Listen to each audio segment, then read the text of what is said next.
यह कहानी केवल मनोरंजन के उद्देश्य से बनाई गई है। इसमें बताए गए सभी पात्र, घटनाएं और संवाद काल्पनिक हैं। यदि किसी भी जीवित या मृत व्यक्ति या किसी वास्तविक घटना से कोई समानता पाई जाती है, तो वह मात्र संयोग होगा। इस कहानी का उद्देश्य किसी की भावनाओं को आहत करना, भ्रम फैलाना या किसी भी प्रकार की हानि को बढ़ावा देना नहीं है।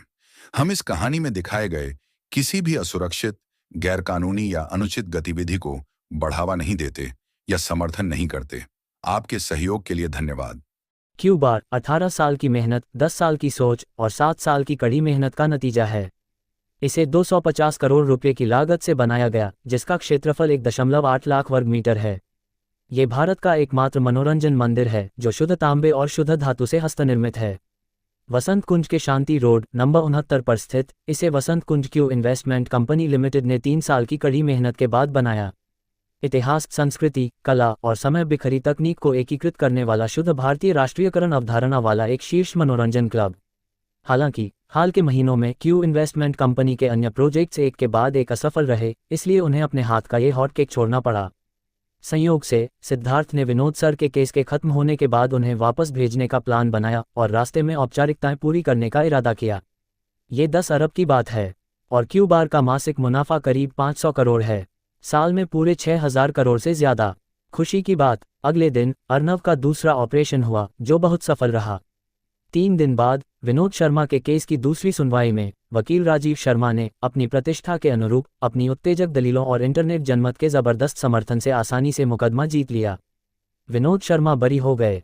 सबके लिए खुशी। राइट लॉ फर्म के गेट पर भीड़ भाड़ के समय एक कोएनिग्सेग 1 एक दूर से आ रही थी। स्विश स्विश, कूलनेस का कोई ठिकाना नहीं। Super handsome. राहगीरों और वकीलों की आंखें चमक उठीं। कमाल, कितना हैंडसम। कोएनिग्सेग 1, वाह, ये कौन है, इतनी शानदार गाड़ी। ये गाड़ी 500 करोड़ की है। मैं बात शुरू करना चाहता हूँ। दरवाज़ा खुला। सिद्धार्थ कार से उतरा, 1 करोड़ की सूट पहने, कार के सहारे खड़ा। हैंडसम और आकर्षक। सब चिल्लाए। महिला वकील पागल हो गईं, जैसे फैन अपने आइडल को देखकर वे उन्माद में थीं। भीड़ में खूब हलचल, गर्मागर्म चर्चाएं अनवरत। हाय, ये सिद्धार्थ सर हैं, सुपर हैंडसम। मुझे बहुत प्यार, ये मेरा हस्बैंड है। मुझे मत धक्का दो, मुझे सिद्धार्थ सर देखने हैं। तभी लॉ फर्म से एक आश्चर्यजनक सुंदरता बाहर निकली और सबने रास्ता दे दिया। रागिनी सक्सेना, जिसने ऑफिस यूनिफॉर्म उतार दी थी और भी कमाल की लग रही थी। हल्के मेकअप में रागिनी, नीली लंबी ड्रेस में, शालीन और नर्म।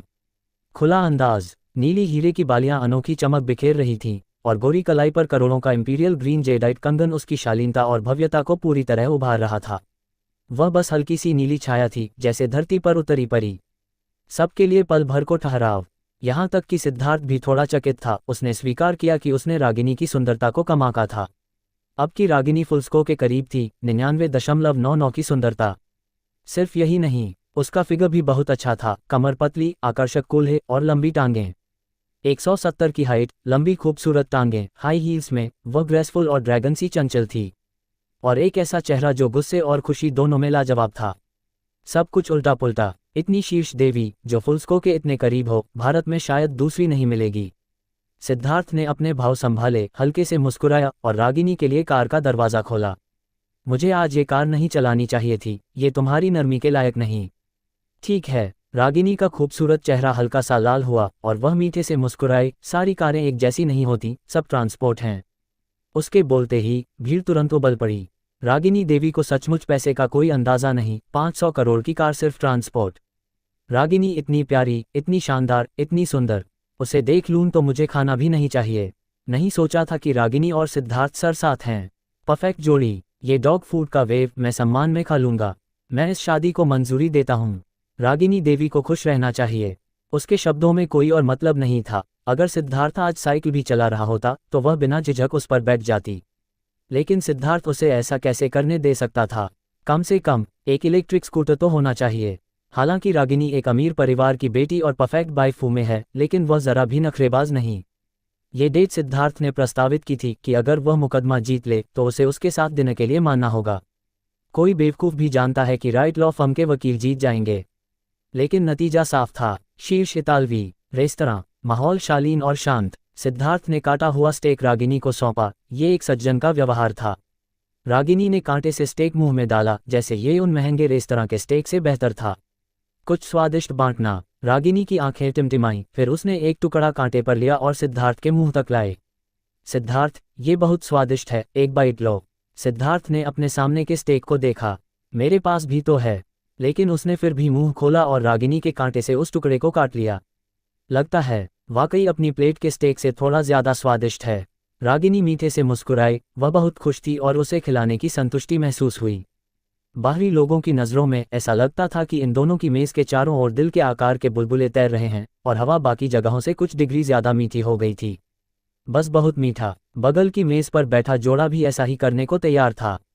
लड़की, हाय मेरी माँ। लड़का, सिद्धार्थ और रागिनी ने एक साथ देखा और एक साथ मुस्कुराए। दोनों की बातें बहुत अच्छी जमी, भूगोल से लेकर हर विषय पर। फिर बात काम पर आए। सिद्धार्थ ने उत्सुकता से पूछा, तुम्हारा परिवार बहुत अमीर होगा, फिर तुमने वकील बनना क्यों चुना? रागिनी ने हल्के से भौहें चढ़ाईं। आज के समाज में ऐसा लगता है कि अमीर सब कुछ कंट्रोल करते हैं। कई लोग पैसे की कमी और मुकदमा न झेल पाने की वजह से समझौता करने को मजबूर होते हैं। मैं बस इन लोगों की जितना हो सके मदद करना चाहती हूँ। रागिनी जैसे ठंडी पहाड़ी हवा थी जो सिद्धार्थ के दिल में बह गई। सिद्धार्थ की चमकती आंखें झिलमिलाईं और उसने फिर पूछा, तो भविष्य की क्या योजना है? या तुम्हारा कोई सपना? सपना? रागिनी की झील सी आंखें झपकीं। मैं भविष्य में एक लॉ फर्म खोलना चाहती हूँ, समाज के निचले तबके के लिए अन्याय के खिलाफ लड़ने के लिए। बात खत्म होने पर वह खुद ही हंस पड़ी। हाँ, मैं ऐसी बेवकूफ़ हूँ ना। मेरे पापा मुझे बहुत प्यार करते हैं। रागिनी ने खुलकर मुस्कुराया और एक और बाइट लिया। वह सुंदर थी, लेकिन उसका दिल उससे भी ज्यादा सुंदर था। उसे ऐसा कहते सुन सिद्धार्थ, जिसकी कीमत अरबों में थी, को थोड़ा शर्मिंदगी महसूस हुई और उसने समाज के लिए कुछ करने का फैसला किया। बेवकूफ़ नहीं, तुम बिल्कुल बेवकूफ़ नहीं हो, सिद्धार्थ ने गंभीरता से कहा। ये सुनकर रागिनी ने भौहें चढ़ाईं। काश मेरे पापा तुम्हारी तरह मुझे समझते। सिद्धार्थ बोला, तो अंकल और मैं फ्री हैं। रागिनी ने हाथ हिलाया। नहीं, वह बहुत जिद्दी हैं, किसी की नहीं सुनते। सिद्धार्थ ने सिर हिलाया। लगता है हर परिवार की अपनी मुश्किलें हैं। रागिनी ने फिर कहा, वैसे पापा का मुझे वकील बनने से मना करने की अपनी वजह है। दरअसल कई वकील सिर्फ इसलिए मार दिए गए क्योंकि उन्होंने मुकदमा जीता। सिद्धार्थ चौंका। पानी इतना गहरा है? हाँ, रागिनी ने हल्के से सिर हिलाया। पिछली बार हमारे लॉ फर्म में एक वकील ने मुकदमा जीता। एक अमीर बिजनेसमैन का बेटा उसकी और हत्या की वजह से मौत की सजा पा गया। फिर उस बिजनेसमैन ने किसी को भेजकर उस वकील को मार डाला। वो? सिद्धार्थ ने जानबूझकर पूछा। वो क्या? तुम नफरत करते हो? रागिनी का चेहरा पल में लाल हो गया। उसने हाथ बढ़ाकर सिद्धार्थ को हल्के से मारा और शर्माते हुए बोली, तुम्हें पता है फिर भी पूछते हो? उसकी प्रतिक्रिया देखकर सिद्धार्थ समझ गया कि ये निश्चित रूप से बलात्कार था। सिद्धार्थ मुस्कुराया और गंभीरता से पूछा, फिर उस बिजनेसमैन का क्या हुआ? रागिनी ने शांत होकर कहा, बाद में वह बिजनेसमैन और हत्यारा दोनों पकड़े गए, लेकिन हमारा सहकर्मी कभी वापस नहीं आया। सिद्धार्थ खामोश हो गया। पता चला कि वकील बनना भी मुश्किल है, खासकर एक निष्पक्ष वकील। इस पल सिद्धार्थ को लगता था कि वह समझ सकता है कि रागिनी के पापा ने उसे वकील बनने से क्यों मना किया। अगर रागिनी मेरी गर्लफ्रेंड होती तो मैं भी नहीं चाहता। तभी दरवाजे पर एक विवाद शुरू हुआ। एक साफ सुथरे कपड़ों वाली, धूप का चश्मा पहने महिला एक पीले लेब्राडोर को रस्सी से बांधकर रेस्तरां में घुसने की कोशिश कर रही थी, लेकिन वेटर ने उसे रोक लिया। पुरुष वेटर ने ठंडे स्वर में कहा, रेस्तरां में पालतू जानवरों की अनुमति नहीं। महिला ने समझाया, ये पालतू नहीं, ये मेरा गाइड डॉग हुआंग है, इस साल 2 साल का है। वेटर ने घृणा भरा चेहरा बनाया और पूछा, गाइड डॉग भी तो कुत्ता है, अगर इसे अंदर लाए और ये दूसरे ग्राहकों को काट ले? महिला ने समझाना जारी रखा, हुआंग एक शानदार गाइड डॉग है, इसकी 6 पीढ़ियों में कभी किसी को काटने की घटना नहीं हुई। इसे सरकार ने मंजूरी दी है, ये कहीं भी जा सकता है। हाँ, वेटर को बिल्कुल परवाह नहीं थी। उसने भगाने की कोशिश की, मुझे नहीं पता तुम्हारे पूर्वज 6 पीढ़ी के हैं या 18, वैसे भी नहीं चलेगा, तुम जाओ कहीं और खाना खाओ। तभी कई ग्राहक तिरछी नजरों से देखने लगे, हंसे और सिर हिलाया, जोर जोर से बात करने लगे। एक अंधी औरत कुत्ते को लेकर खाने आए, उसे नहीं पता ये कैसा रेस्तरां है। वेटर, इसे भगाओ, मेरा खाने का मूड नहीं। हाँ, इस कुत्ते पर कितने बैक्टीरिया होंगे, मैंने यहाँ आनंद लेने के लिए पैसे दिए हैं, रेबीज होने के लिए नहीं। गाइड डॉग हुआंग रोने लगा, उसके मुंह के कोने हल्के से कांपे और वह 2 कदम पीछे हट गया। इस तरह का गाइड डॉग बहुत समझदार होता है, इंसान के 5-6 साल के बच्चे की बुद्धि के बराबर। उसे पता था कि उसे घृणा की जा रही है और वह दुखी होकर रोया। वेटर अधीर दिखा। ठीक है, तुम लोग जाओ, मेरा समय मत बर्बाद करो। ये दृश्य देखकर रागिनी बाध्य होकर आगे बढ़ी और अपना वकील सर्टिफिकेट दिखाया। मैं एक वकील हूँ। कानून में साफ लिखा है कि गाइड डॉग किसी भी सार्वजनिक जगह में जा सकता है। ये कुत्ता नहीं, ये इस दीदी की आंखें हैं। कृपया इन्हें अंदर आने दें। पुरुष वेटर पहले रागिनी की सुंदरता से चौंका, लेकिन अगले ही पल उसने सिर हिलाया और तिरस्कार से बोला। स्टोर मैनेजर ने कहा है, नहीं चलेगा। यहाँ राजा आए तो भी नहीं। ये सुंदर वकील, मैं सलाह देता हूँ कि तुम दूसरों के मामले में दखल न दो, अपना खाना अच्छे से खाओ और शर्मिंदगी से बचो। रागिनी का चेहरा लाल हो गया। वह आखिर नई थी और बहुत नर्म थी। वह इस चालाक वेटर को बिल्कुल डरा नहीं सकी। सिद्धार्थ की नज़रें ठंडी हो गईं। मेरी औरत को तंग करने की हिम्मत। वह कुछ कदम आगे बढ़ा और रागिनी को अपने पीछे खींच लिया। संरक्षित होने का यह एहसास रागिनी के दिल को गर्म कर गया। सिद्धार्थ ने वेटर को घूरा। बकवास बंद कर, अपने बॉस को बुला। वेटर बहुत नाराज था। तुम दोनों जरूर कुछ ढूंढ रहे हो ना? सिद्धार्थ ने ठंडे स्वर में कहा, मैं बस तथ्य बता रहा हूं। जब कानून में ऐसा नियम है तो तुम उसका पालन क्यों नहीं करते? सिद्धार्थ ने गाइड डॉग अहुआन की तरफ इशारा किया। खुद देखो, वो गाइड डॉग दुखी होकर रो रहा है। क्या तुम्हें पता है कि ऐसा करके तुम एक गाइड डॉग को कितना मानसिक आघात पहुंचाओगे? वेटर ने ठहाका लगाया। मैं तो हंस पड़ा। कुत्ते को कैसा आघात? मजाक कर रहे हो? अपनी गर्लफ्रेंड के लिए इतना करना जरूरी है? सिद्धार्थ ने ठंडे स्वर में भौहें चढ़ाईं और तेजी से बोला, मैं तुझे बता रहा हूं। मेरी गर्लफ्रेंड के कहे अनुसार कर, वरना तुम्हारी दुकान आज नहीं खुलेगी। वेटर पल भर को हैरान हुआ। कमाल है, कठिन टक्कर मिली। मेरे लिए रुको, मैं अपने स्टोर मैनेजर को बुलाकर तुमसे बात करवाता हूं। वेटर बिना रुके ऊपर भागा और स्टोर मैनेजर को नीचे बुलाया। तुम सचमुच हंगामा करना चाहते हो ना? स्टोर मैनेजर एक मोटा आदमी था। वह वेटर जैसा ही था। मैं इस स्टोर का मैनेजर हूं और इस स्टोर का मालिक हूं। अपनी औरत को लेकर यहां से निकल, वरना मैं सिक्योरिटी बुलाता हूं। गाइड डॉग वाली महिला ने इस समय एक आभारी मुस्कान दिखाई और सिद्धार्थ से बोली, महोदय, आप लोगों के खड़े होने से हम बहुत प्रभावित हैं। मैं और अहुआन कहीं और खाना खा सकते हैं। बहुत बहुत धन्यवाद। सिद्धार्थ। रागिनी ने सिद्धार्थ का हाथ नरमी से पकड़ा। कुछ कहना चाहती थी लेकिन रुकी। लोग सांस के लिए जीते हैं। इस दुष्ट ताकत के सामने मैं, सिद्धार्थ रॉय, कभी सिर नहीं झुकाऊंगा। सिद्धार्थ ने सिर घुमाया और रागिनी को हल्के से मुस्कुराकर कहा, कोई बात नहीं, मैं हूं, कोई हमें जाने नहीं देगा। कोई तुम्हें जाने नहीं देगा। हा, आओ सिक्योरिटी। स्टोर मैनेजर ने हाथ हिलाया। Swish swish swish. 4 security guard हरकत में आए। इन्हें बाहर निकालो, स्टोर मैनेजर ने आदेश दिया। 4 सिक्योरिटी गार्ड सीधे सिद्धार्थ की तरफ दौड़े। तभी सिद्धार्थ ने ठंडी मुस्कान बिखेरी और अपनी जेब से क्रिमिनल पुलिस सर्टिफिकेट निकालने ही वाला था।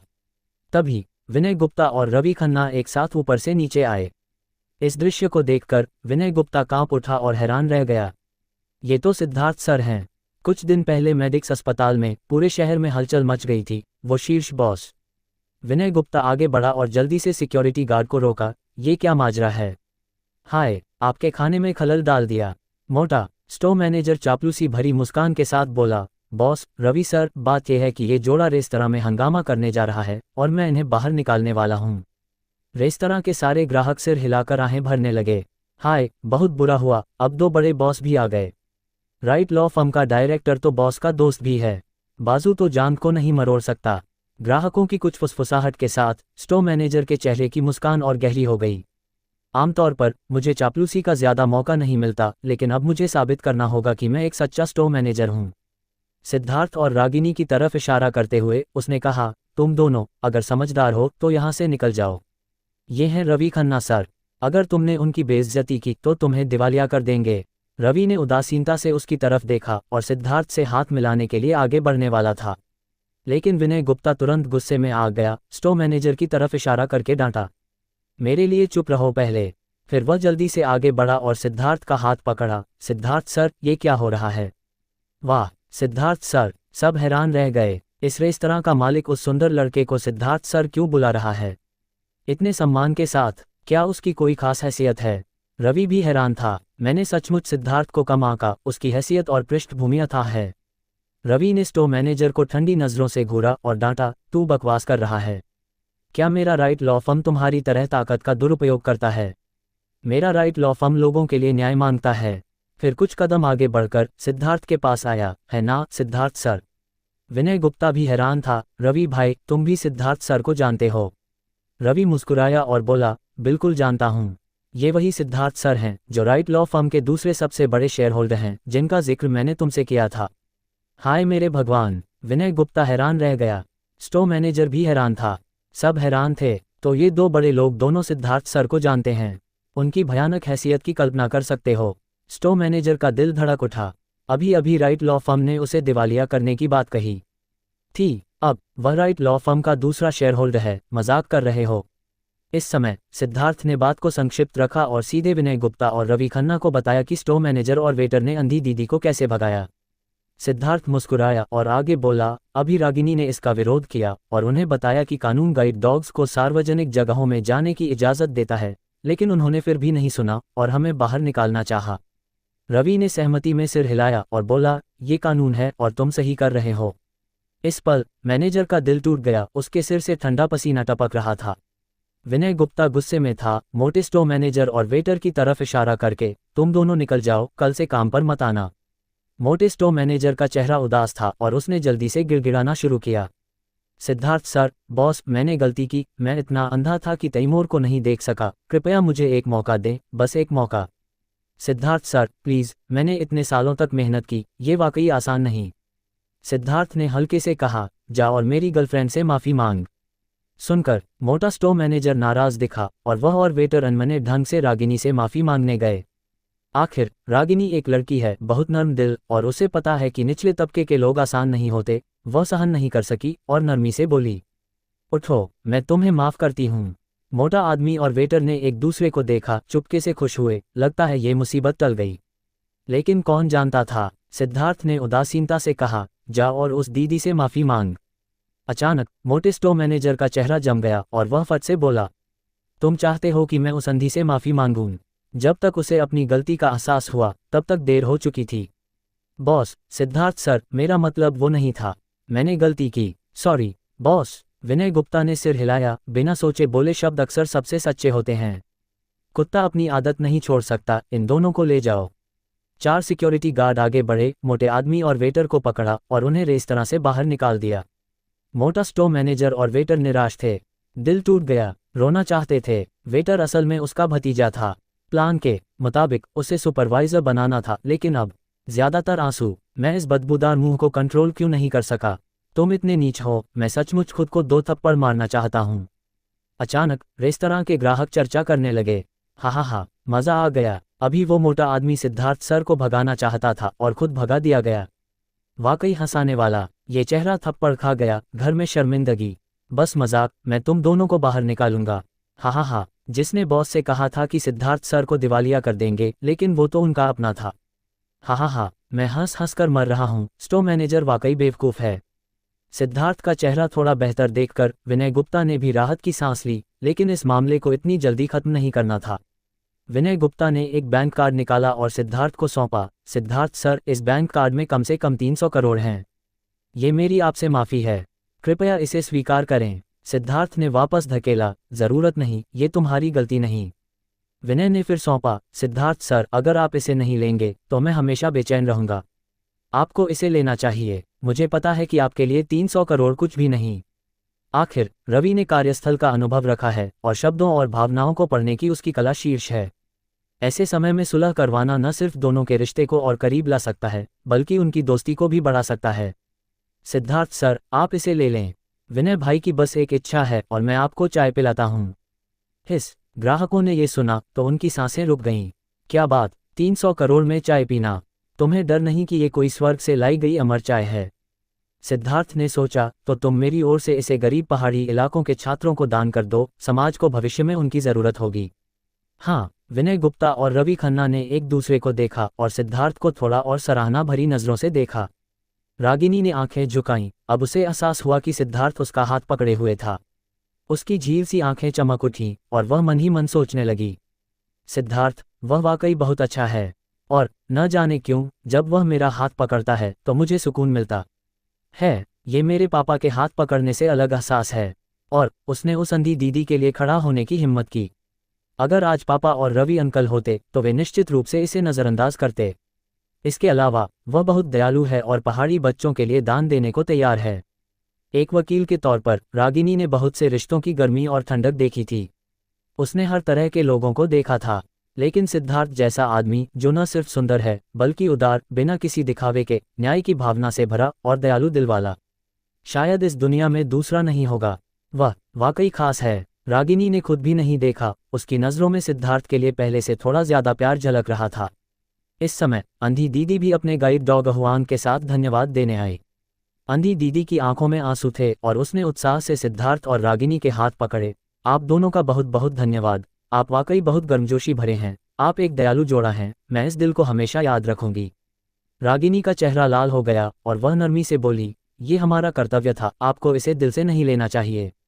अंधी दीदी ने रस्सी खींची। अहुआंग, तू भी भाई बहन को धन्यवाद दे।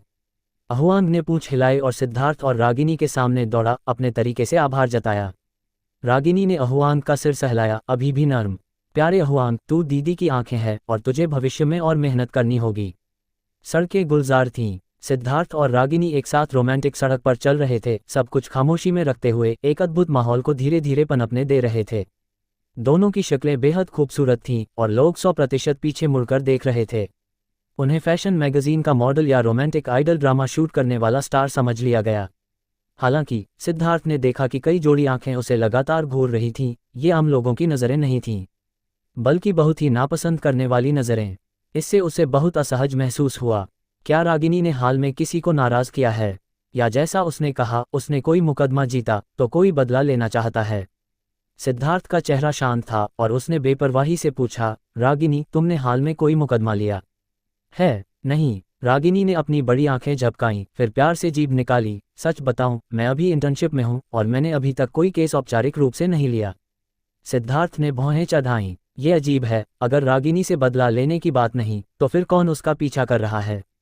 मेरी ताकत अभी लगभग 0 है। अगर कोई खतरनाक गुंडा मिल गया तो मैं संभाल नहीं पाऊंगा।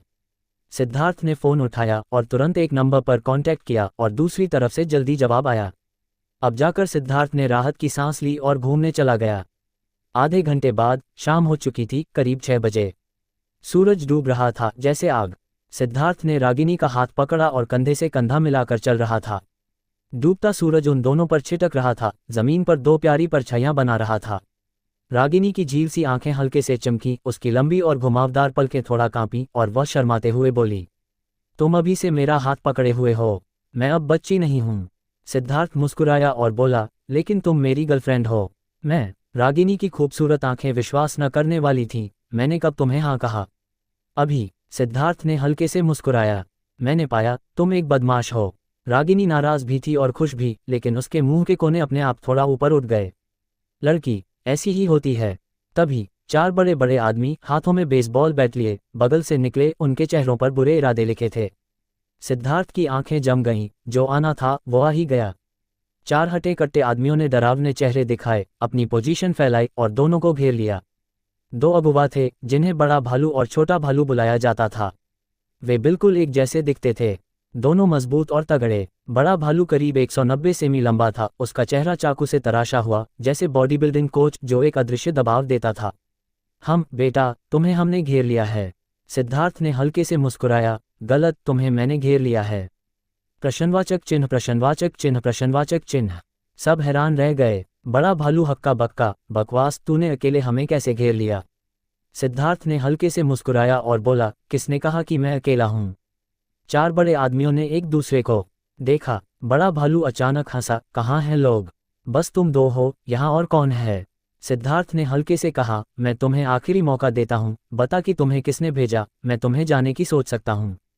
4 तगड़े आदमियों ने चारों तरफ देखा, सब शांत था, कुछ भी नहीं। बड़ा भालू की गर्दन टेढ़ी हुई और हड्डियां चटकी। लड़के, यहाँ मुझे डराने की कोशिश मत कर और अपनी दोनों टांगें तोड़ दे। 2 टांगें? हाँ, अच्छा। सिद्धार्थ ने उंगलियां चटकाईं। पल में सड़क के किनारे खड़ी 3 वैन के दरवाजे एक साथ खुल गए और दर्जन भर लोग बाहर निकल आए।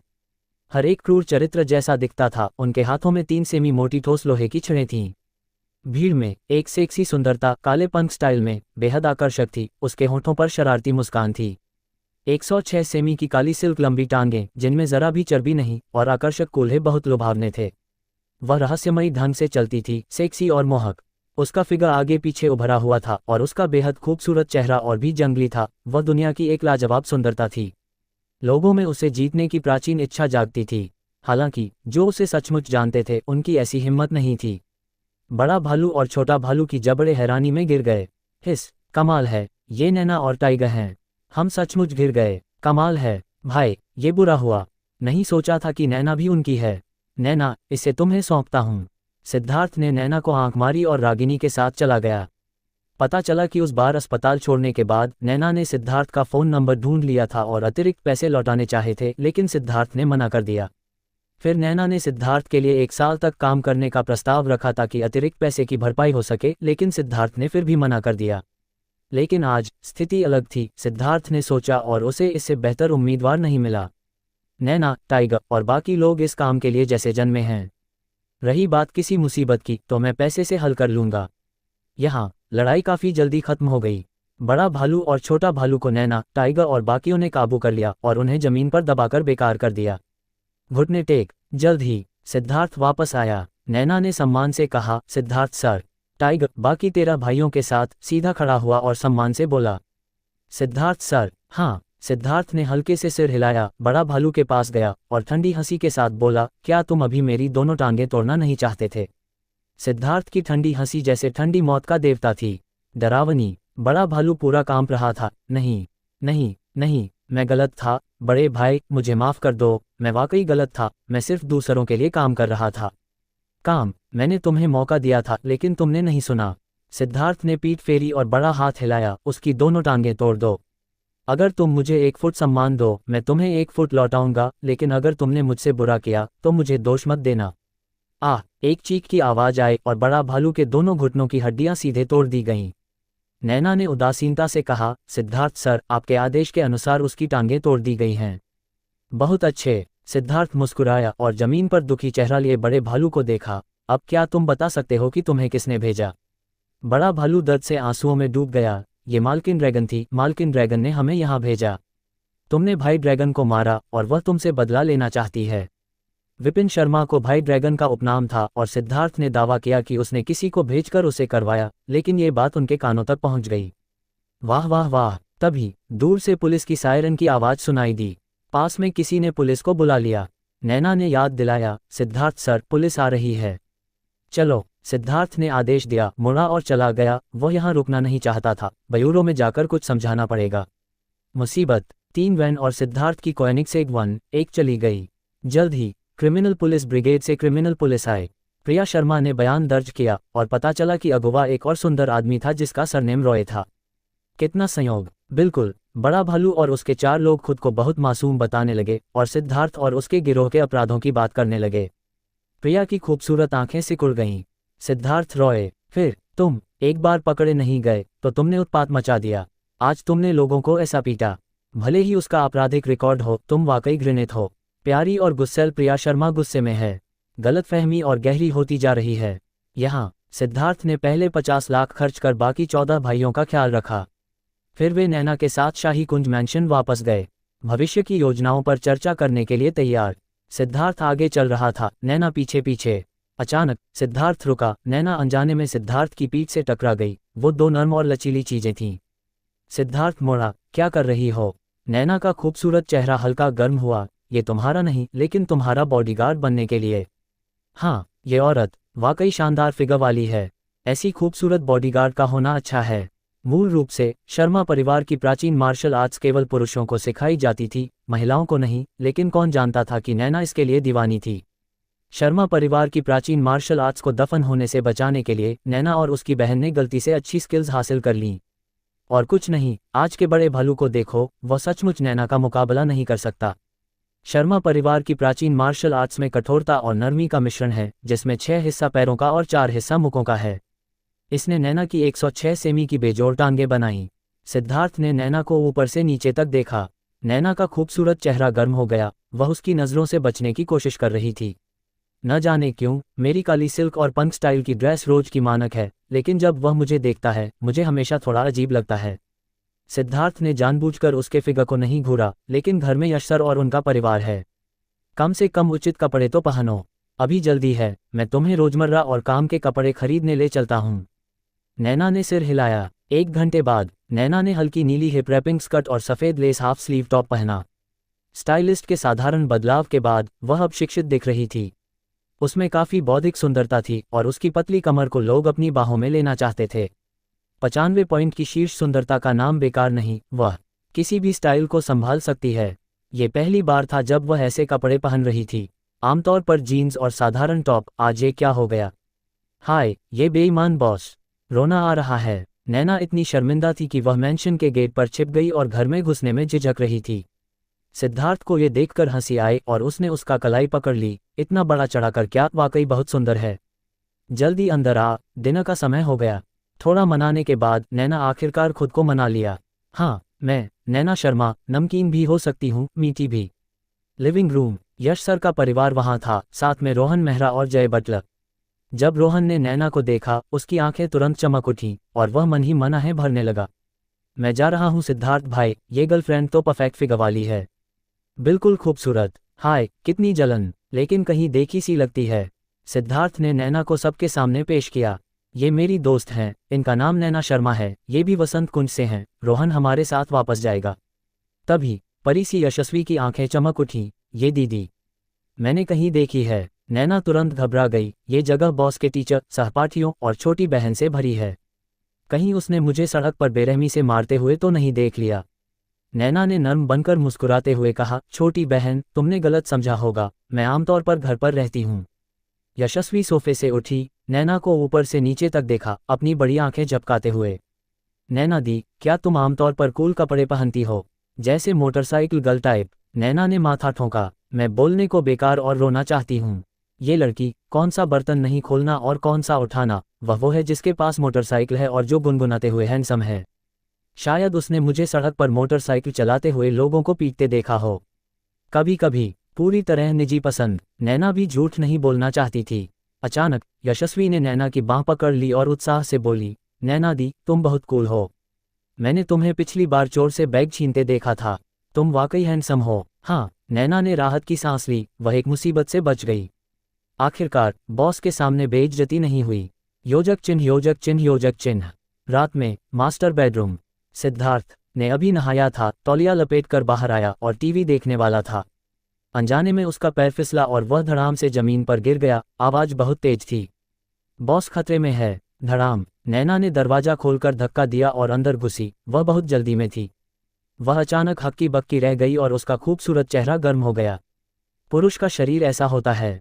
सिद्धार्थ बेसुध था, जल्दी अपनी आंखें ढक। अरे हाँ, ठीक है। नैना कुछ कदम आगे बढ़ी, सिद्धार्थ की आंखें ढक दीं। सिद्धार्थ का दिल टूट गया। मैंने कहा था अपनी आंखें ढक। नैना शर्मिंदा थी, उसने ये क्या कर दिया? बेवकूफ़ी, पहली बार काम पर निकाल तो नहीं देगी। इतिहास की सबसे खराब बॉडीगार्ड में नैना शर्मा। नैना ने जल्दी से अपने हाथों से अपनी आंखें ढक लीं, सिद्धार्थ को दरार से देखा और कमजोरी से बोली, सॉरी बॉस, पहली बार बॉडीगार्ड बनी हूँ, मुझे काम की आदत नहीं। सिद्धार्थ ने अनजाने में नैना की छाती पर गहरी सफ़ेद खाई को देख लिया। अब लड़की, तुम आग से खेल रही हो। ठीक है, जल्दी वापस जाकर सो जाओ। हाँ, नैना ने उत्सुकता से फिर देखा, फिर जल्दी से चली गई। दिल धड़क रहा था। वह चीज़ कितनी बड़ी है, डरावनी। रात भर खामोशी। वसंत कुंज। क्यू बार का जिम्मेदार व्यक्ति कुछ दिन पहले बदल गया और ये पूरे तंत्र को प्रभावित करता है। कई मध्यम आकार के बार पहले से ही उनकी ओर नजरें गड़ाए हैं। क्यू इन्वेस्टमेंट कंपनी की सुरक्षा के बिना ये विशाल क्यू बार एक कागजी शेर जैसा है, या कटिंग बोर्ड पर गोश्त। खतरे में, दूसरों की दया पर। क्यू बार को गिराना दूसरे बारों के लिए प्रदर्शन में वृद्धि है। अच्छी बात। रात, नशे में धुत, पैसे की मस्ती। क्यू बार मैनेजर का ऑफिस। वकील विनोद और general manager Rahul Mehra Q bar के नए मालिक के हस्तांतरण के बारे में बात कर रहे हैं। राहुल चिल्लाया, कमाल है। नया बॉस 26 साल का अमीर दूसरी पीढ़ी है। वह बेवकूफ़ है, उसकी कोई पृष्ठभूमि नहीं, कोई ताकत नहीं। ये बार 1 महीने में बर्बाद हो जाएगा। वकील विनोद ने पूछा, राहुल, क्या तुम्हारे पास अभी भी लोगों का समूह नहीं है? नैना टाइगर का वो क्रूर गिरोह, क्या वे तुम्हें स्थिति नहीं संभाल सकते? राहुल गुस्से में था। वो औरत नैना अपने भाई को देखने शाही राजधानी गई और टाइगर भी उसके साथ चला गया। अब मेरे पास 10 बेवकूफ़ बचे हैं, बेकार। कल रात गैलेक्सी बार ने किसी को भेजकर हंगामा किया। 3 भाई अस्पताल में हैं। हमारा प्रदर्शन इन दिनों में बहुत गिर गया। मुझे डर है कि मैं इस कुर्सी पर ज़्यादा दिन नहीं टिकूंगा। वकील विनोद भी गंभीर दिखा, तो अब तुम क्या करने वाले हो? राहुल उदास दिखा, क्या करूं? पेड़ गिरा और बंदर बिखर गए, मरने का इंतजार। खट खट, तभी दरवाजे पर दस्तक हुई। एक सुंदर काले कपड़ों वाली सुंदरता अंदर आए, उसकी ठंडी आंखों में एक खतरनाक चमक थी। दोनों पल भर को हैरान रह गए। सुंदरता, शीर्ष सुंदरता, और ये एक ऐसी सुंदरता थी जिसे वे जानते थे। राहुल ने भौहें चढ़ाईं। नैना, तुम ऐसे कपड़े क्यों पहने हो और तुम्हें अमीर पैसे ने घेर लिया? अमीर पैसा? मुझे उसकी जरूरत है, नैना ने ठंडे स्वर में कहा। मुझे बेहतर नौकरी मिल गई और मैं वापस आकर तुमसे बात करना चाहती थी। आखिर मेरे भाई अभी भी तुम्हारे साथ काम करते हैं। तुम्हें अभी भी वापस आने का चेहरा है। राहुल गुस्से में दिखा और सारी जिम्मेदारी नैना पर डाल दी। क्या तुम्हें पता है कि तुम्हारे इन कुछ दिनों की गैरमौजूदगी में बार में कितना अराजकता फैल गई? नैना ने समझाया। क्या मैं तुम्हारे साथ नहीं थी? मेरे भाई का ऑपरेशन था और मैं शाही राजधानी गई थी। नहीं, तुम नहीं जा सकती। राहुल दृढ़ था। अगर तुम चली गई तो तुम्हारे भाई सामान बांधकर चले जाएंगे। हर चीज के दो पहलू होते हैं। अगर क्यू इन्वेस्टमेंट कंपनी की सुरक्षा सफ़ेद है तो नैना के शासन वाली ताकत काली है। अब जब सफ़ेद चला गया तो काला भी चला जाएगा। क्यू बार का तथाकथित प्रतिस्पर्धी पूंजी गायब हो गई। एक मैनेजर के तौर पर राहुल का अपना पक्ष है। अगर वह नैना को ऐसे ही जाने देता तो क्यू बार पूरी तरह बेकार हो जाएगा। हालांकि उसके शब्द बहुत कठोर हैं, इसमें कोई शक नहीं कि वह एक योग्य जनरल मैनेजर है। नैना ने मन बना लिया था कि उसे जाना है। क्या इसे मरना ही होगा? तुम्हें अपने ऊपरियों से डांट पड़ने का डर नहीं? राहुल की आंखें ठंडी हो गईं और वह हल्के से मुस्कुराया। शायद तुम्हें नहीं पता, अब क्यू बार का जिम्मेदार व्यक्ति बदल गया है, यानी अब मैं क्यू बार का इंचार्ज हूँ। नैना की भौहें हल्के से सिकुड़ीं। क्यू बार का व्यक्ति बदल गया। हालांकि मुझे अभी भी जाना है, लेकिन वो भाई जो इतने समय से मेरे साथ हैं, उन्हें ऐसे ही छोड़ दूं, ये बहुत बेइज्जती होगी। क्या कोई ऐसा रास्ता नहीं है जो दोनों का भला करे? तभी किसी ने दरवाजा खोला और अंदर आया। सबने उसकी तरफ देखा। वह एक उत्कृष्ट सुंदर युवक था। बॉस, नैना सिद्धार्थ के पास गई। जैसे ही राहुल ने सिद्धार्थ को देखा, वो और गुस्से में आ गया। ये युवक एक अमीर दूसरी पीढ़ी जैसा दिखता था, नामी ब्रांड पहने, और उसकी कलाई पर 176 करोड़ का Patek Philippe platinum mechanical watch थी। राहुल का चेहरा ऐसा था जैसे उसने अनुमान लगाया हो। नैना, मुझे बस यही सोच थी कि तुम अचानक बदल सी गई हो, तो तुमने वाकई बड़ा पैसा पकड़ लिया। अगर जाना चाहती हो तो जा, तुम्हारे भाइयों को तुम्हारा वो मरा हुआ मालिक इंतजाम कर देगा। नैना ने ठंडी नजरों से उसे घूरा। राहुल मेहरा, अपनी जुबान संभाल, मेरे बॉस और मैं बिल्कुल साफ हैं। सिद्धार्थ ने उदासीनता से उसकी तरफ देखा। तुम राहुल मेहरा हो ना? मैंने तुम्हारा प्रोफाइल पढ़ा है। तुम्हारी काम करने की क्षमता अच्छी है और तुम्हारा प्रदर्शन बढ़ रहा है। बस अपनी जुबान को संभालना होगा। राहुल ने ठहाका लगाया। हाँ, मेरी देखभाल करने की बारी तुम्हारी। वकील विनोद आए तो भी मेरा कुछ नहीं बिगाड़ सकते। जल्दी सामान साफ कर। हम। वकील विनोद जल्दी से दौड़ा और राहुल का मुंह ढक लिया। वकील विनोद, तुम क्या कर रहे हो? तू पहले चुप कर। वकील विनोद ने राहुल को गुस्से से घूरा, फिर जल्दी से आगे बढ़ा और सिद्धार्थ का हाथ पकड़ा। क्या आपका सरनेम रॉय है? Single name, Siddharth Roy sir. हाँ। सिद्धार्थ ने सिर हिलाया। वकील विनोद ने जल्दी से अपनी जान थपथपाई। हाय, ये तो वाकई ड्रैगन किंग मंदिर को बाढ़ ने बहा दिया। अपने ही घर में अपने को मारा।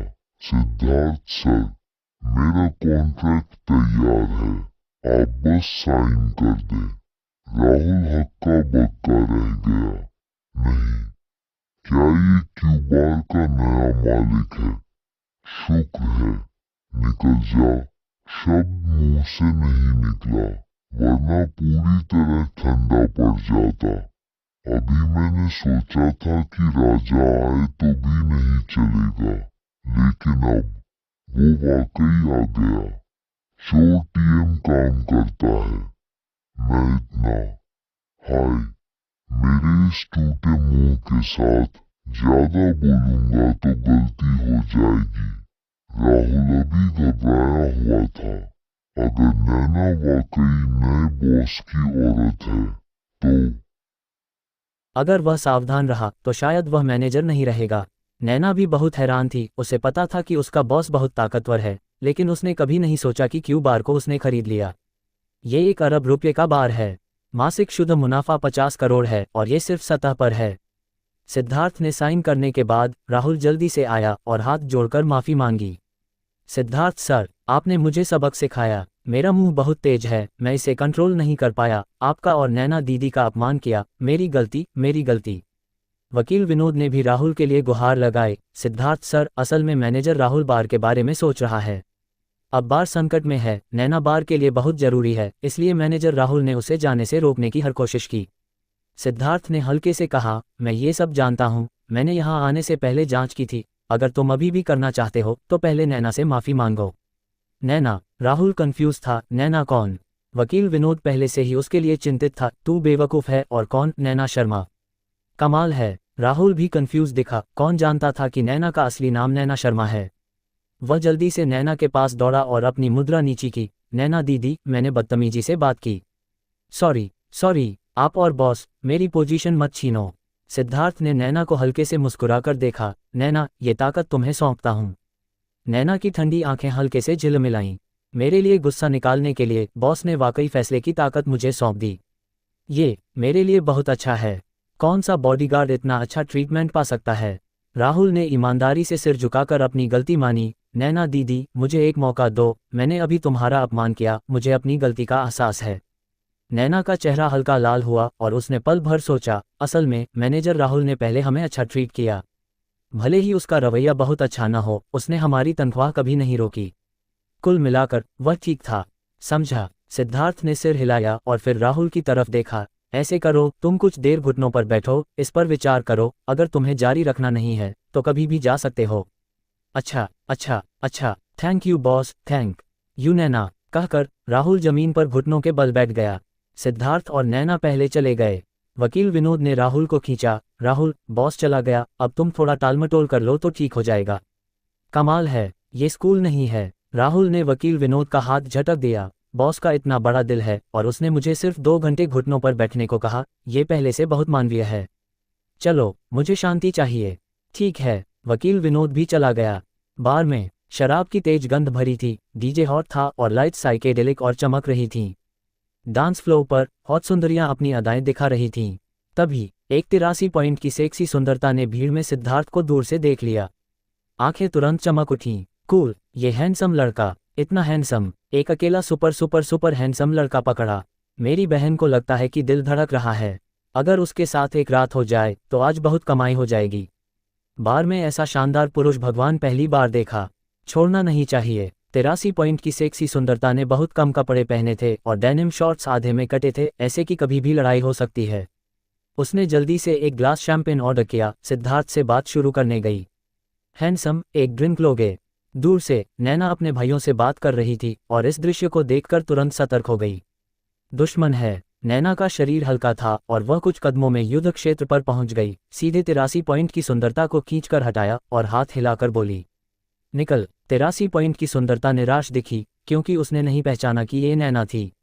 हाँ, मुझे नहीं लगता कि मेरा बॉयफ्रेंड इतना हैंडसम है। तुम क्या कर रही हो? नैना ने उसे ठंडी नजरों से घूरा। तुझे इसकी फिक्र करने की जरूरत है।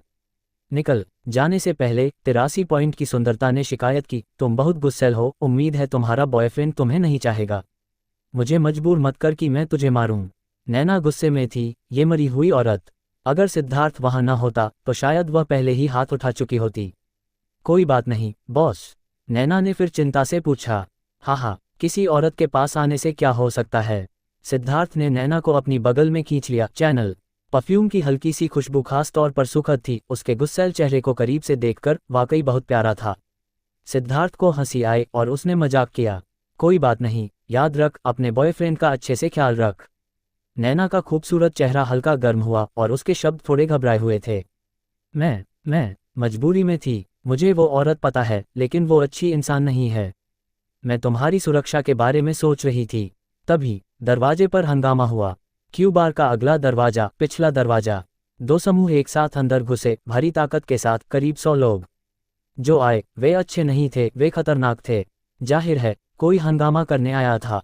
बार में डीजे म्यूजिक अचानक रुक गया और बार बहुत शांत हो गया।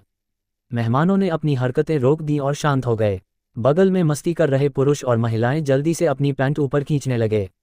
दोनों समूहों के अगुवा असल में एक ही गिरोह के थे और एक समूह की अगुवा एक मोटी औरत थी जिसे लोग ड्रैगन मालकिन बुलाते थे।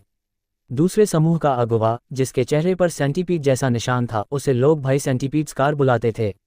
नैना ने सिद्धार्थ को संक्षेप में बताया, फिर भाई स्कार का सामना करने गई और स्थिति संभालने लगी। ड्रैगन मालकिन ने पहली नज़र में फैशन में कपड़े पहने नैना को देखा, लेकिन पहले उसे पहचाना नहीं। ओह, ये नैना नहीं है, आज स्टाइल बदल लिया, तुम्हारा लंगड़ा भाई अब ठीक है। नैना ने ठंडी हंसी हंसी और तंज कसते हुए कहा, तुम्हारी बदौलत ऑपरेशन अब सफल हो गया, लेकिन तुम्हारा पति, हाय, कहना मुश्किल है। भीड़ हंस पड़ी। ड्रैगन मालकिन का दिल टूट गया और उसका चेहरा तुरंत जम गया। नैना, तुम कुतिया, तुम हर जगह मेरे खिलाफ हो और आज तुम्हारे दिन खत्म।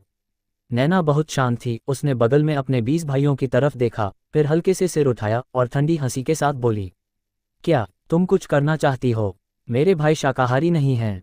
भाई स्कार ने स्टील पाइप पकड़ा और आगे बढ़ा। नैना, मेरे साथ जिंदगी बिता, मैं तुम्हें मेरी औरत बनने दूंगा। आज रात तुम्हारा आखिरी मौका है। आज रात के बाद ये बार खत्म हो जाएगा, समझी? नैना ने टाइगर से मिला 15 किलो का मेटल बेसबॉल बैट लिया और भाई स्कार से पूछा, तुम्हारी औरत बनूं? तुम लायक हो। लगता है तुम टोस्ट खाने की बजाय सजा चाहती हो। मुझे पछताने मत दे। भाई स्कार शर्मिंदगी से गुस्से में आ गया। ड्रैगन मालकिन, इसे जोर से मारो, मुझे रियायत मत दे। बार का माहौल पल भर में तनावपूर्ण हो गया। मेहमान भागना चाहते थे, लेकिन निकास को भाई स्कार के आदमियों ने पहले ही रोक लिया था। जाहिर है उनका काम बनता हुआ था। आज क्यू बार में हंगामा करना था। नैना के 20 लोग और ड्रैगन मालकिन के 50 लोग तलवारों की नोक पर थे, सुई मकड़ी के खिलाफ। बस तभी धड़ाम, कांच जमीन पर गिरा। दोनों समूहों ने जमकर लड़ाई शुरू कर दी। नैना तेज और फुर्तीली थी। 15 किलो का मेटल बैट उसके हाथ में आसानी से चल रहा था और वह लगभग एक झटके में एक को सुलझा रही थी। 3 मिनट में लड़ाई खत्म हो गई। दर्जनों लोग इधर उधर जमीन पर पड़े थे, सभी दर्द से कराह रहे थे। सावित्री पवार के समूह ने बड़ी संख्या का फायदा उठाया और शेरू सहित 20 अन्य भाइयों को गिरा दिया। हालांकि सावित्री के पक्ष में केवल 10 लोग बचे थे। काला डाकू के 50 लोग अभी तक हिले भी नहीं थे। नशा लाउंज में चारों ओर अफरा तफरी थी, सब कुछ अस्त व्यस्त था। मेहमान एक तरफ सिमटकर कांप रहे थे। बीच में केवल नैना कुलकर्णी अकेली रह गई थी। वह अकेले लड़ी, लेकिन इतने लोगों की वह कैसे बराबरी कर सकती थी? सावित्री पवार ने ठंडी हंसी हंसी और पर्दे के पीछे से सामने आई। नैना लड़की, अब तुम अकेली बची हो, क्या कर सकती हो? देखती हूँ मेरे खिलाफ तुम्हारे पास और क्या है। कोई मुझे चाकू लाओ, मैं इस औरत का चेहरा टुकड़े टुकड़े कर दूंगी। उसके भाई ने तुरंत उसे एक चाकू थमा दिया। काला डाकू का चेहरा उस पल बदल गया। योजना के अनुसार अब उसका प्रदर्शन करने का समय था। सावित्री दीदी, थोड़ी दया करो, मेरा लिहाज करो और नैना को जाने दो, वह मेरी भावी पत्नी है। सावित्री ने भी तालमेल बिठाते हुए कहा, ओह, तुम्हारी पत्नी, देखते हैं क्या वह तुम्हें स्वीकार करती है। काला डाकू ने तुरंत परेशान चेहरा बनाया। नैना, अब क्या समय है, मुझसे वादा करो, मैं गारंटी देता हूं कि सावित्री तुम्हें चोट नहीं पहुंचाएगी। लेकिन किसे पता था कि नैना ने इसका बिल्कुल कदर नहीं किया। छी, हटो यहाँ से, मुझे, नैना को तुम्हारी मध्यस्थता की जरूरत है। तुम हो कौन? नैना अकेली थी, लेकिन उसने कभी दया की भीख नहीं मांगी, बस वैसे ही शान से खड़ी रही। आओ, क्या इंतजार कर रहे हो? काला डाकू को गुस्सा आया, तुम मौत को बुला रही हो। इसी पल सिद्धार्थ रॉय भीड़ से निकलकर नैना के पास आए, उसे अपने पीछे सुरक्षित किया, चारों ओर नजरें दौड़ाईं और ठंडी मुस्कान के साथ बोले, इतने लोग मिलकर एक लड़की को तंग कर रहे हैं, कितनी बेशर्मी है। सब हैरान रह गए। सिद्धार्थ के रौब ने सबको दबा दिया। सावित्री ने पहली नज़र में सिद्धार्थ को पहचान लिया। तुम सिद्धार्थ रॉय, तुमने ही मेरे पति को मरवाने के लिए लोगों को भेजा था। भीम राठौड़ और बाकियों ने तुम्हारी टांग नहीं तोड़ी। हाँ हाँ, सिद्धार्थ ने हल्के से मुस्कुराया। वह 4 मूर्ख, ना, वे अकेले मुझसे नहीं जीत सके और मेरी टांग तोड़ने की बात करते हैं। दर्जनों लोग एक दूसरे को देखने लगे। क्या सिद्धार्थ की ताकत नैना से भी ज्यादा है? नैना को हंसी आ गई, लेकिन सिद्धार्थ ने उसे कई संदेश भेजे थे जिसमें उसने उसे अपना अंगरक्षक बनने को कहा था। लेकिन आज उसके अंगरक्षक को उसी की सुरक्षा की जरूरत पड़ रही थी। ये तो उल्टा हो गया। हालांकि यह एहसास बहुत गर्मजोशी भरा था। सुरक्षा का यह एहसास कैसा होता है, अब समझ आया। पति, नैना का सुंदर चेहरा गर्म हो गया। तुम यहाँ हो तो हमें इनसे निपटने में कोई दिक्कत नहीं होगी। अरे, गलत बोल दिया। वह बॉस कहना चाहती थी, लेकिन बॉस कहने से तो राज खुल जाता, इसलिए उसने जल्दी से नाम बदल दिया। बिल्कुल सही, वह बहुत चतुर है। पति, तुरंत मैदान में मौजूद दर्जनों लोग हैरान हो गए। नैना का पति है तो क्या उसका पति इतना ताकतवर होगा कि सबको हिला दे? मैं तो गया। अब समझ आया कि काला डाकू कभी नैना का दिल क्यों नहीं जीत पाया, क्योंकि उसका पति पहले से है। कितना हैंडसम है, लड़ सकता है और सुंदर भी है। ऐसा पति तो सबसे बेहतरीन है। काला डाकू का ऐसे इंसान से हारना गलत नहीं है। लेकिन काला डाकू को गुस्सा आ गया और वह चिल्लाया, तुम कौन हो? मुझ पर आओ, इन्हें मार डालो। सावित्री ने भौहें चढ़ाईं। उसने अपने विचारों को व्यवस्थित किया। पहले वह सोच रही थी कि सिद्धार्थ और उसके बीच कोई दुश्मनी नहीं है, लेकिन अब अगर वह नैना का पति है तो बात समझ में आती है। ये साफ है कि वह अपनी औरत का बदला लेना चाहता है। योजना बदल गई। सावित्री ने जल्दी अपने अधीनस्थों को कुछ करने को नहीं कहा, बल्कि काला डाकू से बोली, तुम अपने 10 भाइयों को वापस बुलाओ। मैं भी 10 भेजती हूँ, 20 काफ़ी हैं। काला डाकू ने दांत पीसे। ये सावित्री बहुत चालाक थी, लेकिन वह कुछ कह नहीं सका और जल्दी से 10 भाइयों को बुला लिया। इनमें से सिर्फ 2 हैं, डरो मत, इन्हें मार डालो। क्लब में संपूर्ण सेवा है, मैं सब संभाल लूंगी। ठीक है। संपूर्ण सेवा सुनकर 20 लोग ऐसे आगे बढ़े जैसे उन्हें ताकत का इंजेक्शन लग गया हो। अचानक दरवाजे के बाहर रुकने की आवाज आई। बस बस रुको। आने वाला एक 30 साल का आदमी था, सूट टाई में, जो गुंडा नहीं लग रहा था। सावित्री बहुत सम्मान के साथ बोली, बॉस नीलेश शाह, आप यहाँ? नीलेश शाह, चांदनी क्लब के प्रभारी, ठाणे में एक बड़ा नाम। ठाणे के बार में नशा लाउंज के 4 हिस्से, चांदनी क्लब के 3 हिस्से और बाकी बार मिलकर सिर्फ 3 हिस्से। ये योजना चांदनी क्लब के प्रभारी नीलेश शाह ने पर्दे के पीछे बनाई थी। उसने संतुष्टि से चारों ओर देखा। सब कुछ अस्त व्यस्त था और दर्जनों लोग जमीन पर पड़े थे। काफी गड़बड़। नीलेश शाह ने संतुष्टि से मुस्कुराया। बस हो गया। नशा लाउंज का मैनेजर कहाँ है? उसे बुलाओ। स्थिति गंभीर थी। एडवोकेट समीर त्रिवेदी जल्दी से ऊपर गए और रमेश वोरा को नीचे बुलाया। रमेश वोरा के पैर सुन्न हो गए थे। वह पहले सिद्धार्थ के पास आया और सम्मान से बोला, बॉस सिद्धार्थ, मैं 27 मिनट घुटने टेक चुका हूँ, अभी 93 मिनट और बाकी हैं। हाँ, सिद्धार्थ ने सिर हिलाया। सब स्तब्ध रह गए। एक बड़ी खबर सामने आई। क्या? बॉस सिद्धार्थ, जो रमेश वोरा को व्यक्तिगत रूप से घुटने टेकने पर मजबूर कर सकता है, वह नैना का पति है। क्या वह नशा लाउंज का प्रभारी है?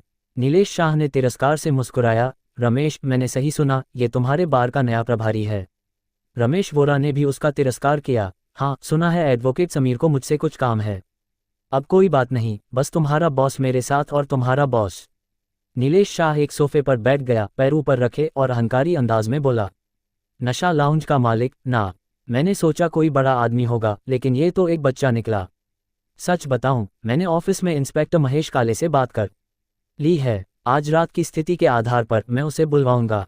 मुझे लगता है तुम्हारा बार बंद करना पड़ेगा, तुम बच नहीं पाओगे। सब एक दूसरे को देखने लगे। नीलेश शाह ने पुलिस स्टेशन तक का इंतजाम कर लिया था। इंस्पेक्टर महेश काले, जिन्हें इंस्पेक्टर महेश के नाम से जाना जाता है, थाने में बड़ा नाम है, उनका प्रभाव डायरेक्टर के बराबर है। अगर वह आए तो नशा लाउंज का बुरा हाल होगा। रमेश वोरा तुरंत घबरा गया। नीलेश शाह, तुम हद पार कर रहे हो। नीलेश शाह ने सिगरेट जलाई और ठंडी हंसी के साथ बोला, इतनी जल्दी क्यों घबरा रहे हो, नालायक? तुम्हारा मालिक तो जल्दी में नहीं है।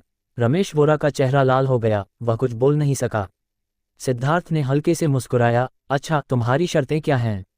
बस यही बात खत्म। योजना की सफलता देखकर नीलेश शाह ने विजयी मुस्कान बिखेरी। मुझे नशा लाउंज में 35 हिस्सा दो और मैं तुम्हें छोड़ दूंगा। बार में खड़े लोग एक दूसरे को देखने लगे और जोर जोर से बात करने लगे। 35 हिस्सा, ये तो बहुत ज्यादा है। नशा लाउंज की संपत्ति करीब 10 अरब की है और यह 35 हिस्सा 3.5 करोड़ का है। अरे, चांदनी क्लब ने शेर का मुंह खोल दिया, लेकिन आज की स्थिति में शायद देना ही पड़ेगा। अगर नशा लाउंज बंद हो गया तो नुकसान और भी ज्यादा होगा। नैना ने चिंता से सिद्धार्थ की ओर देखा। रमेश वोरा का चेहरा और बिगड़ गया, उसकी नसें फूल रही थीं। स्थिति तनावपूर्ण थी। सिद्धार्थ अभी भी शांत दिख रहे थे, बल्कि उन्होंने एक गिलास एम्बर टम्बलर में ड्रिंक डाली, उसे पिया और हल्के से बोले, तुम अपने इंस्पेक्टर महेश को बुला लो। क्या? नीलेश शाह की आंखें फैल गईं और उसने अविश्वास में कहा, मैंने सही सुना। तुमने मुझे किसी को बुलाने को कहा, अगर मैंने बुला लिया तो पछताओगे नहीं। लगता था कि वे आखिरी दम तक लड़ेंगे। अपने हितों के बारे में सोचकर सावित्री ने भौहें चढ़ाईं। बेटा, तुमने सोच लिया। दरवाजा बंद होने से 1 अरब का नुकसान होगा। तुम्हें वाकई 35 हिस्से की परवाह नहीं है। सिद्धार्थ ने सपाट स्वर में कहा, मैं 1 अरब का नुकसान सह सकता हूं, लेकिन तुम्हें नहीं दूंगा। ये सुनकर देखने वालों ने निराशा में सिर हिलाया। हाय, ये बॉस वाकई बहुत युवा है।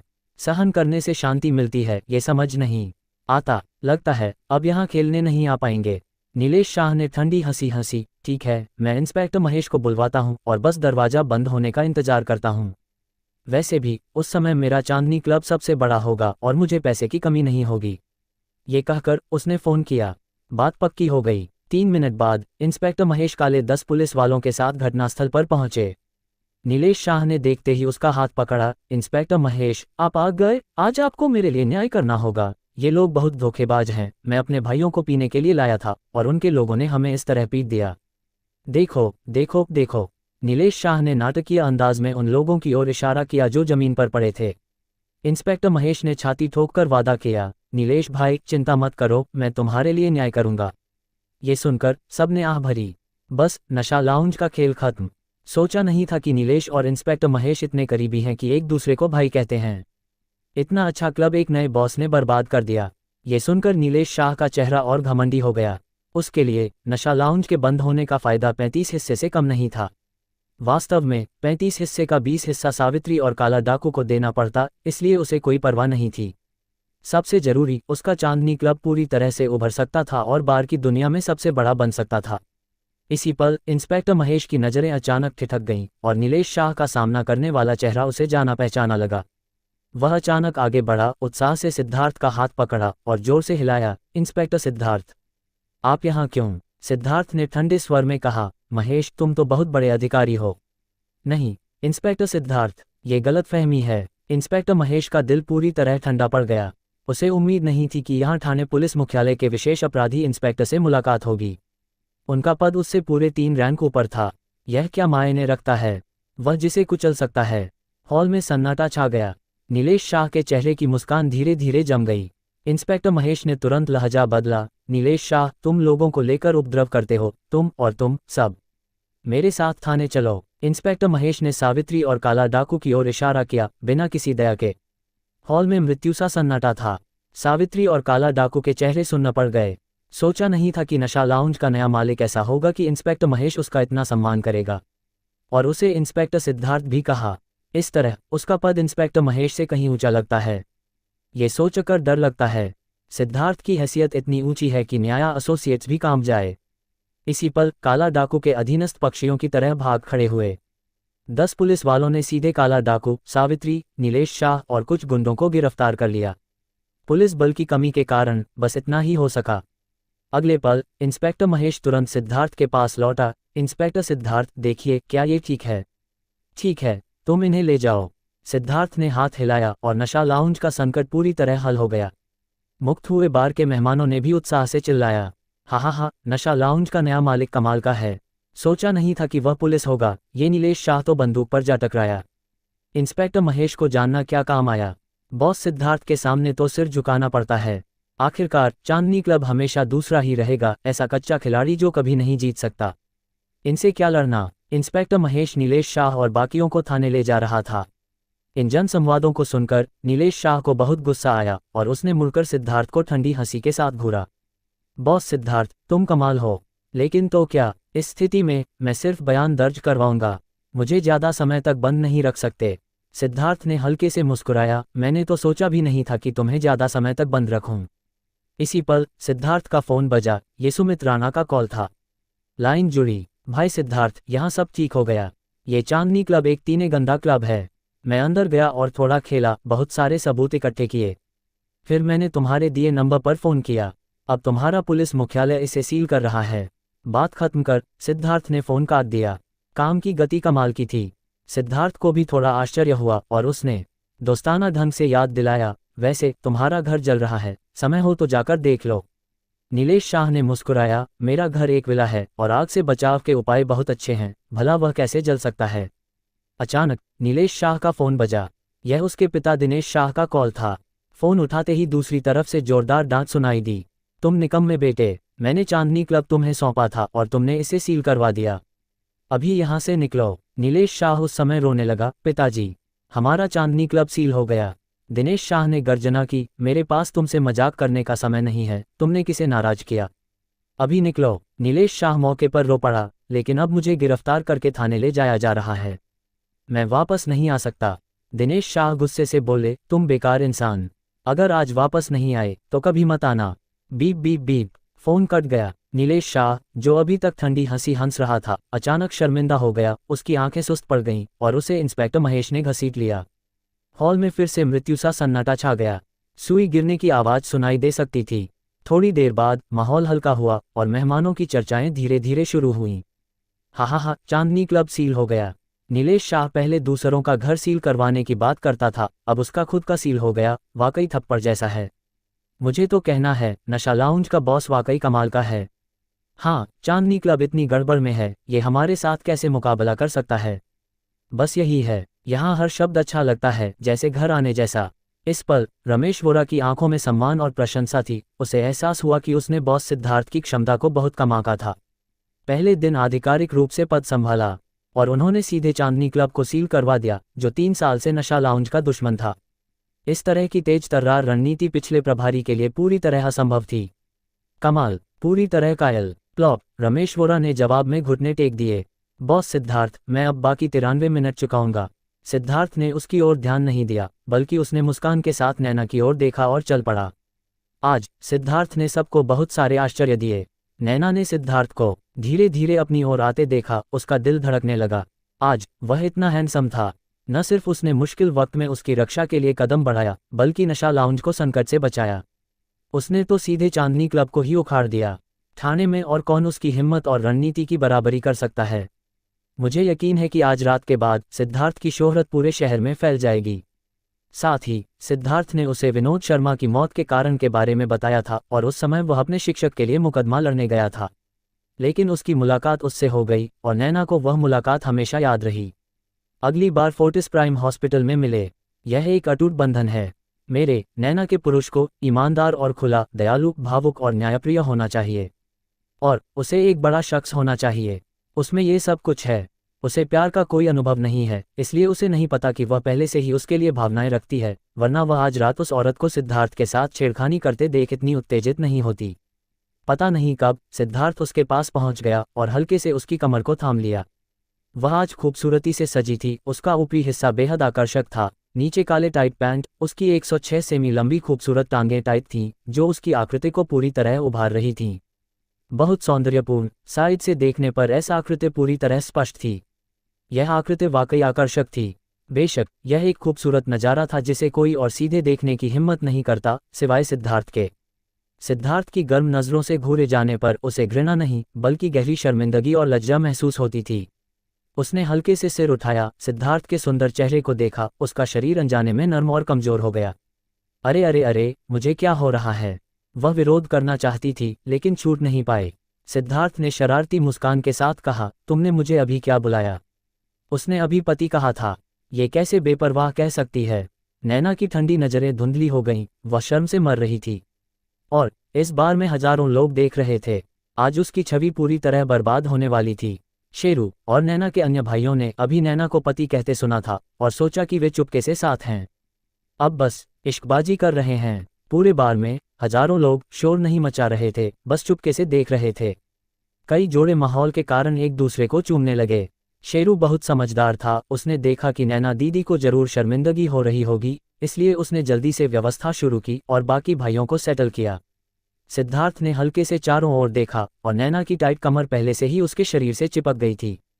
सिर झुकाकर सिद्धार्थ ने उसे चूमा। नैना की धुंधली ठंडी नज़रों में आंसुओं की चमक थी और उसने इतना कुछ सोचने की परवाह नहीं की, बस आंखें बंद करके अनाड़ी ढंग से साथ दिया। यह एहसास इतना अद्भुत है।